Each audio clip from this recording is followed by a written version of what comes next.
everybody, John Paddock with the Mojave Valley Daily News. This is our Valley Voices that we do every Thursday at 4 o'clock. Today, I have returning the Director of Mojave County Economic Development and Tourism, Tami Ursenbach. Hi, Tami. Nice to be here again. It's nice seeing you. I have touted Tami's work since she got here 2.5 years ago, and we were just talking, and I said, I can't believe it's only been 2.5 years when you look at the things that you've accomplished and brought here.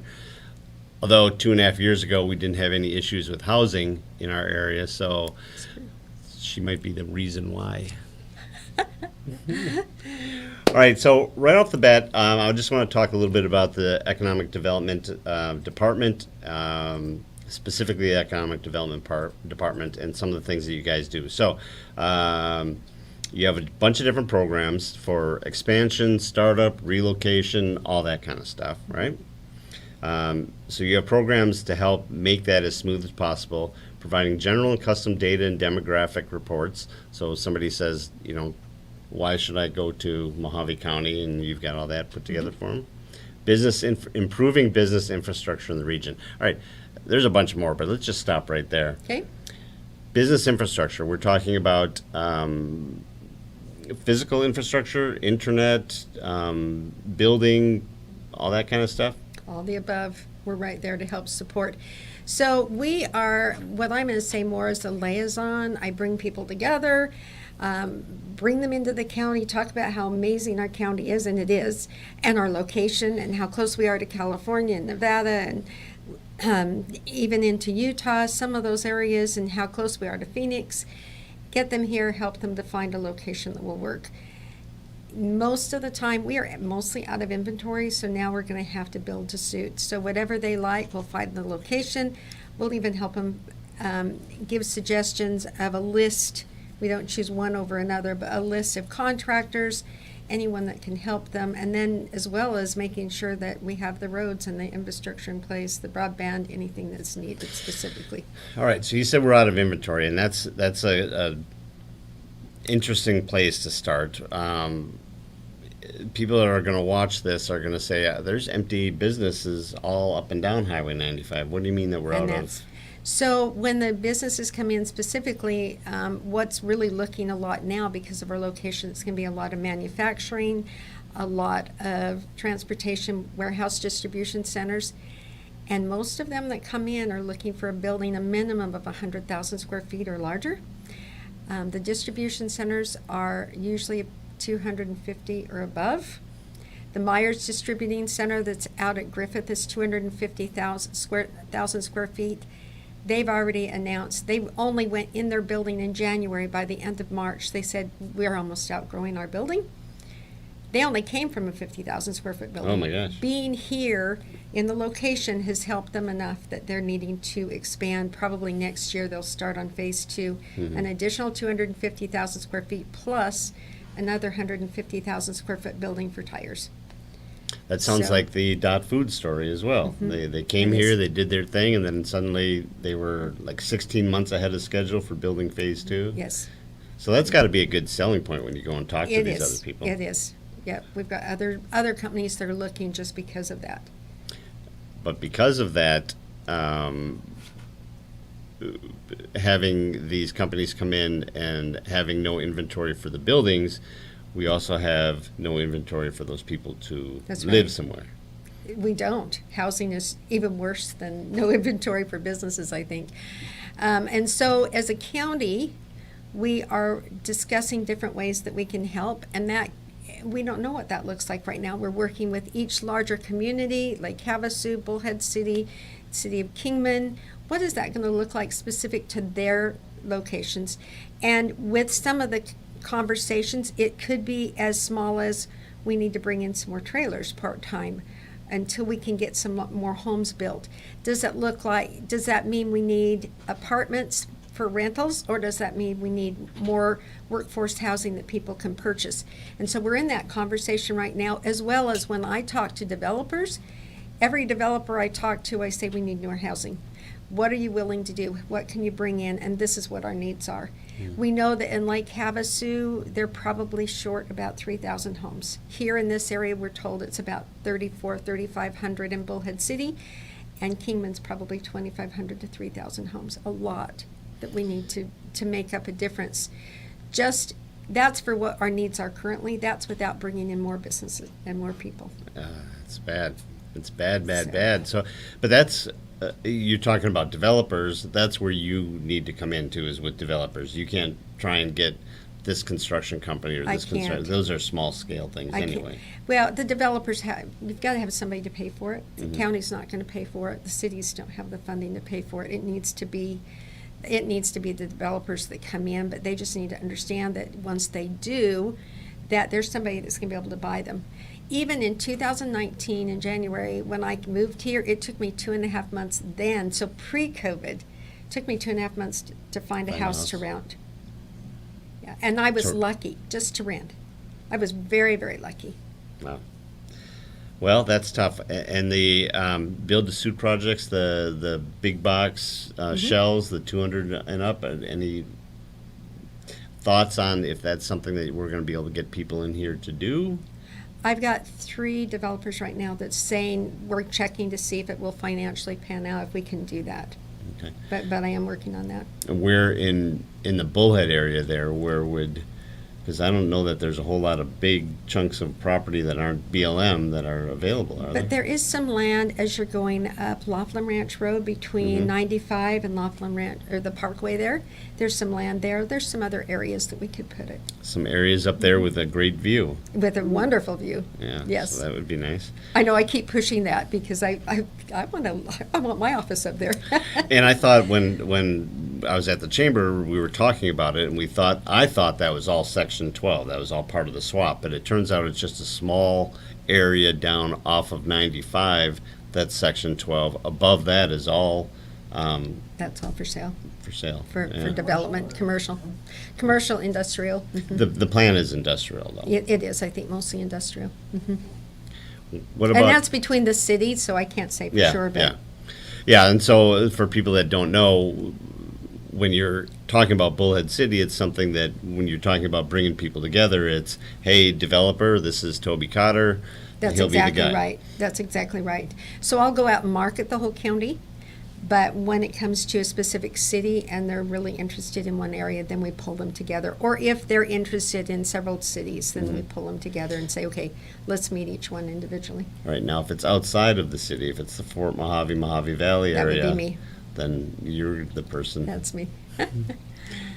Fun. It is fun.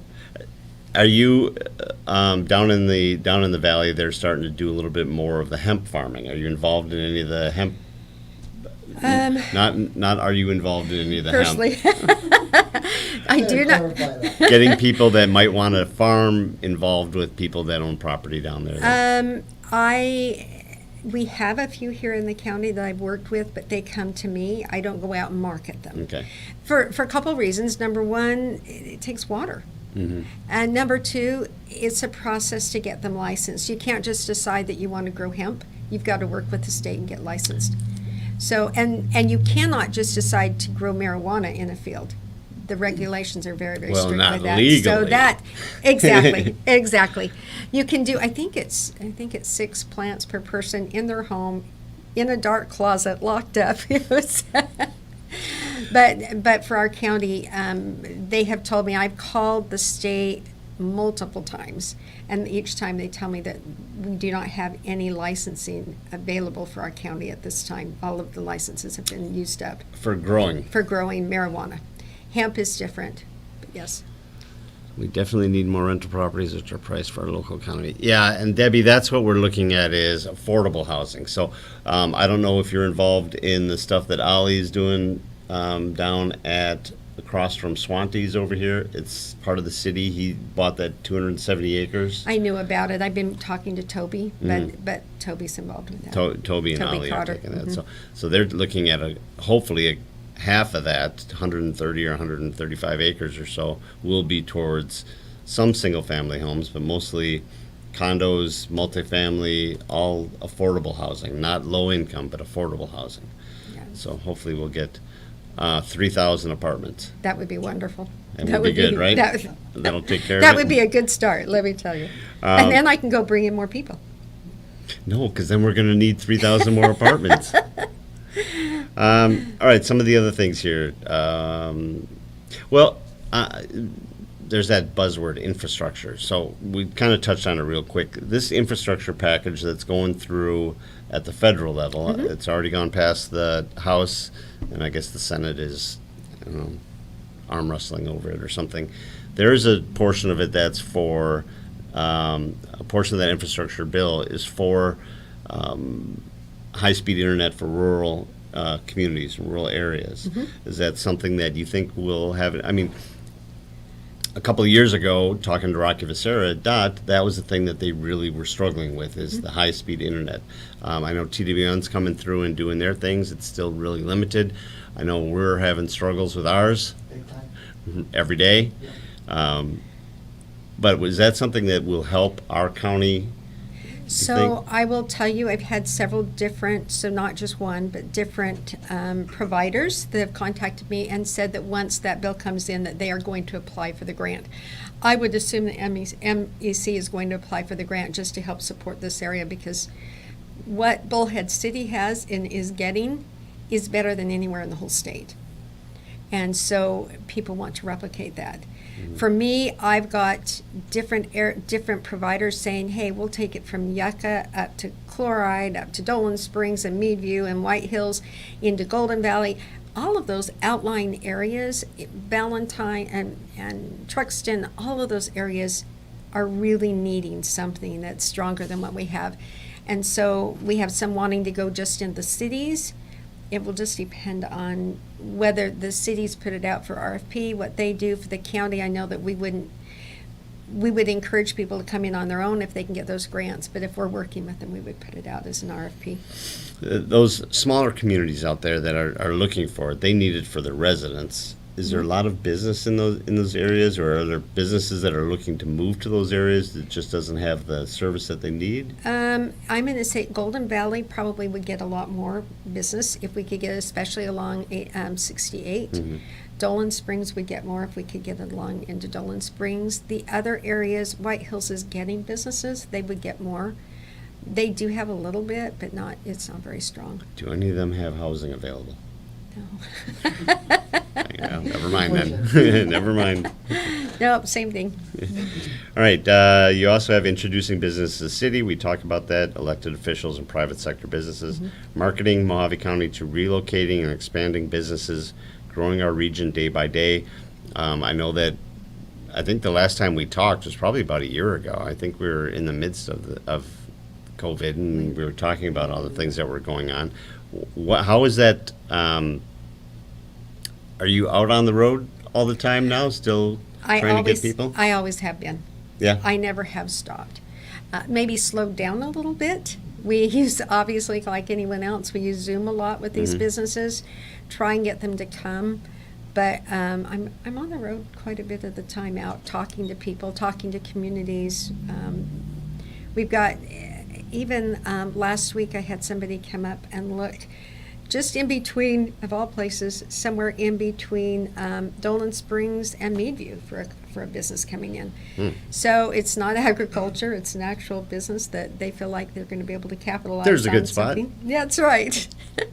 So good choice. you don't know what's going to happen. And so we just try and explain, for me, I try and explain what the benefits are to the community, and they choose the location that they're going to. But it just means me being out on the road so I can do that, whether it's up in Colorado City and Centennial Park, or whether it's, Fort Mojave or wherever. Well, speaking of you being out on the road, you hired a business retention and expansion specialist. I guess did. Is that That's Lisa Card? We know that you hired her because immediately Lisa was out everywhere promoting what she's doing. So if you can tell us a little bit about her and what her duties are. And Well, I'm lucky because she already had a lot of contacts. She was the SBDC director prior to working with me. I think she's watching. Lisa She is? did me. Hi, Lisa.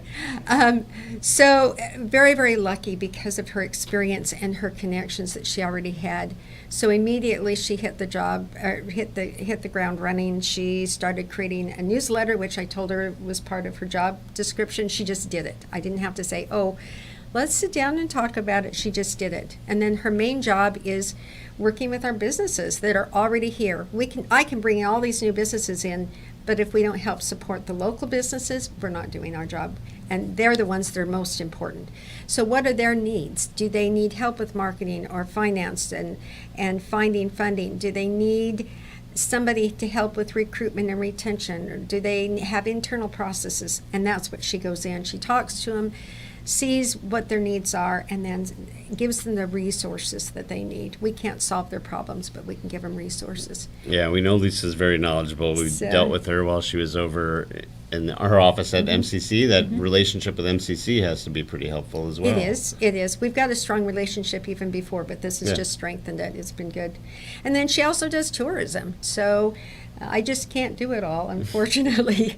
And she's been amazing at working at bringing the different communities together and talking about what we really have here. So we're creating some programs, the two of us, that we're going to be able to build on to help bring more people here.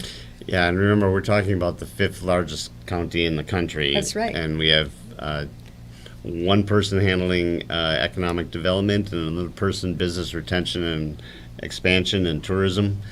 Yeah, that's Limited. I could see you being very busy. I don't know if Lisa gets a chance to go home at all. I know you don't, so that's just how it is. So she probably is the one that would refer them to these business services, correct? You're the one-stop center and the... Well, I'm going to say we probably both do. Yeah. It's both of us. When you talk about the One-Stop Career Center, I am on the board for the Workforce Development Board, so I'm a board member, and have recently, 2 months ago, was asked to be over or volunteered or something.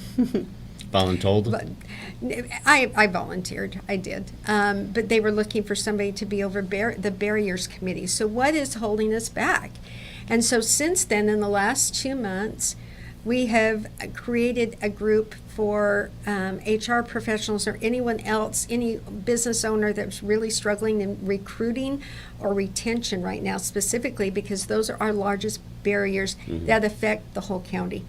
So what does that look like? And last month we had a meeting and talked about not only what are we doing, but what are some creative ways to recruit.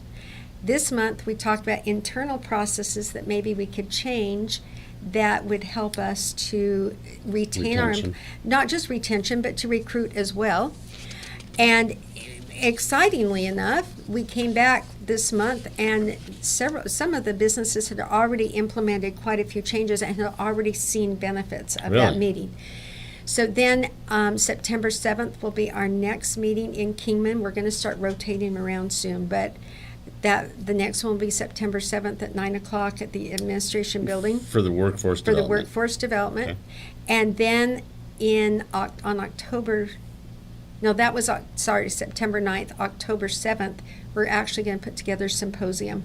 We're bringing in, and I'm meeting with tomorrow, someone with the Society for Human Resource Management. It's a national organization, and we'll have a speaker from them come and be part of that symposium.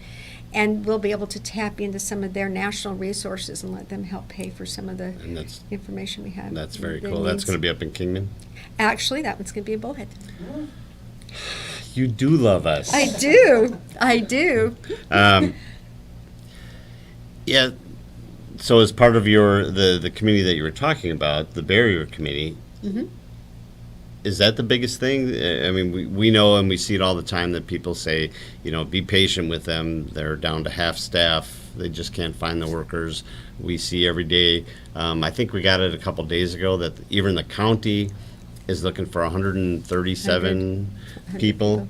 That it's just how to find the workers to come in there.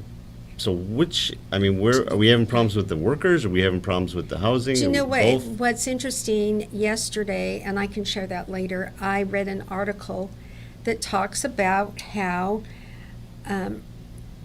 Mojave County is the top county out of all the state in recovering from the pandemic.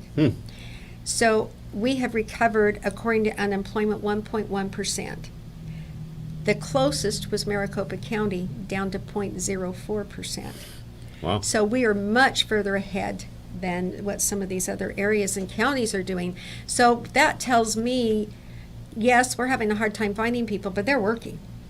There's a lot of people that are not working, but we have more people moving into the area, thus no housing. Mm-hmm. But we're doing the right thing, and that is, in my opinion, a partnership with everyone, the chambers and the colleges and everybody, the cities and the county, everybody pulling together.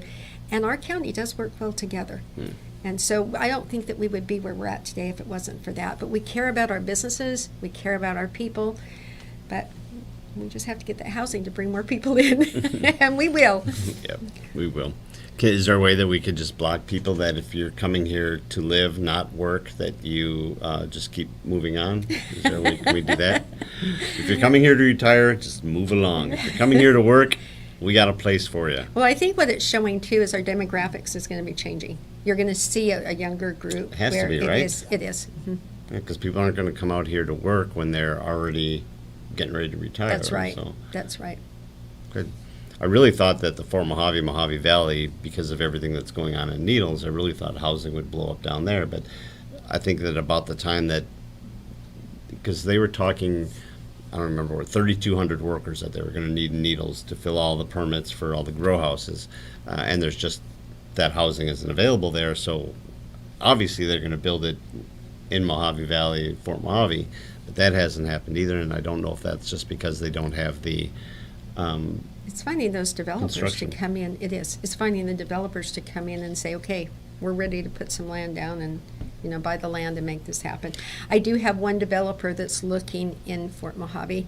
He's got, I think, about 200 acres already identified for housing specifically. So hopefully we'll see how much he puts on there. But we've talked about multi-use and having some apartments and some condos and single family as well. That's good. And I know that, I think is it Cimarron Lakes down there in Mojave Valley? Yeah. They've been expanding, or I've seen some water allocations go out to them. So so maybe we'll get some there. We need 3,000. So Well, they're let's get to building on 3,000. Hancock, down there. That's Yeah, growing those up a are little. those are nice down there too. Yeah. So you and I talked a little bit. I asked you about some things that are coming that we can look forward to. You gave me one down in Havasu, which is going to be a big deal. Do you want to tell us about that one? American Tactical's coming. That's been on Facebook, so I know I can say it. Once they put trying to it get- out there, it's out there. We're trying to get you to disclose the things that aren't out there, Well, the secrets. it's been on Facebook, but not very many people. But they are going to Lake Havasu. They'll start with 20 probably employees, but within a year and a half, they hope to be up to about 150 to 200. and So that's a manufacturing it's thing. manufacturing of guns. Yeah. So, and then we have that quality marble and granite that's coming here to Bullhead City, and they just opened. So their ribbon cutting will be next month. And they're down there close to Target, They that are. area down Mhm. there. Across the street. Yeah, construction So materials. well, yes. You can actually, if you're building a home, you can actually go in and pick the marble or granite that you want for your home as well. And then they'll transport it all over the county. That was a fun one because I did a reference check on somebody one time, just checking and, just a phone call, and they said, "Where are you?" And so I explained where we were located and the benefits of being here. And within about 2 months, he called me up and said, "Can I come see?" And I said, "Of course you can." Absolutely. Sparked some And interest. so he came just to check out to see what it was like. By the time he left, he had purchased a building and some land. About 3 weeks later, he purchased a home, and he's going to live in Fort Mojave, I think. And he's looking at some apartments. He's looking at, okay, what's the next step? This will be, as long as this goes well, then he'll decide, is he going to actually move the corporate office here or keep it in California and Ontario? So So we How need did they to. move here? So I think we need to. So we need to schmooze this guy That's as much right. as possible? Yeah, that's All right. Have him do all of If you know the owner of Quality Marble and Granite, take him out to dinner, schmooze him, right. get him some cocktails. That's right. He's already, even though they weren't open, he was already attending Rotary Club, and he wants to be part of the community. Oh, that's very He's cool. one of those, this is the perfect company to come. Start out small, and he'll build with the amount of employees they have, and That's yeah, awesome. really That's great good. to hear. That area, I mean, we got that. You got Aspen Dental's going in over there. There's Jimmy John's is going to be going right there. So we got a few things going in that area. It would be nice if we get some people into the crossroads there, but I think the way it sounds, those are just a little pricey for what people want, and they're not 10,000, 100,000 square feet. And I'm just going to touch on this real quick. You don't have to Okay. say anything about it. The Hive is the $3 billion renewable energy data center, standalone data center that was coming into just outside of Kingman up there. It's owned by Pegasus. It was something that you secured a couple years ago. They started doing work out there. They came to a stop. There was a change in ownership and all that. So right now, we don't have any information on what's going to happen with that. I know there's been some rumblings about possibly it going to a solar-only farm. Even that is going to have a pile of jobs. So whatever happens with it, we don't really know. It's kind of up to Pegasus to figure out what That's they want right. to do. That's right. Okay. I think that we've covered everything. That's all the information you're getting at her on that one. you know. Yeah, I'm not. See, if this were the first time that I were talking with you, then I would push to kind of like, hey, what about over here? What about? I know she's not going to give anything up, so I am. She's good at her job. She is. She's very good at her job, and we're lucky to have you. So, Oh, well, thank you. Thank you for coming in. Anything that you want to talk about that we didn't discuss? Just watch our newsletter, and if you're not part of it, let me know. Get a hold of me at Tami.Ursenbach at mojavecounty.us, and let us know so you can keep up with what is actually happening. The grants that come in for the counties and for the businesses, all of that will go through in the newsletters, and they come out the first of every month. And you have a Facebook page too, as well, right? We do. Don't ask me what it is. I'm sure they'll find it. Yeah, look. Maybe look Lisa under, can type look it in. under Mojave County for Facebook, as well as we have one for tourism. That symposium is something that's going to be open to the public or to businesses or whatever. Anybody? Yes, please. Okay. Yeah. So we need to probably rally the business owners in town to go or the HR people anyway in town to go down there and. Or small and see business what's going owners. on. A lot of businesses don't have HR personnel, so anybody that has an interest in recruitment, retention, that type of challenges or barriers that they're feeling right now, please come. And shouldn't everybody be interested in retention? Oh, of course, Good. of It course. would be nice. So. All right. Well, thank you again. I Thank you appreciate so much every for- time you come down here. Oh, It's thank just you a for treat, inviting so- me. It's a treat for me. And we learn a lot. You want to mention this is the last? This is the last Valley Voices. Jeff and I got a bunch of stuff coming up that's going to be our Athletes of the Week and Athletes of the Month and Educator of the Month. And Football. we have a football show that's starting up, The Huddle, that's going to start up on the 9th of September, the first week.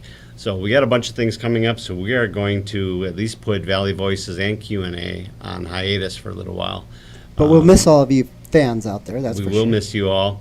We still will see a good chunk of you on the Daily Dose every day. Absolutely. And hopefully we'll see you on the Huddle as well. So That's good. That's a good one. Football fans, get ready. yes, get ready. It's going to be a lot of fun. All right, everyone. Thanks for joining us. Hope you have a great evening, and we will see you hopefully tomorrow morning for the Daily Dose at 7:30.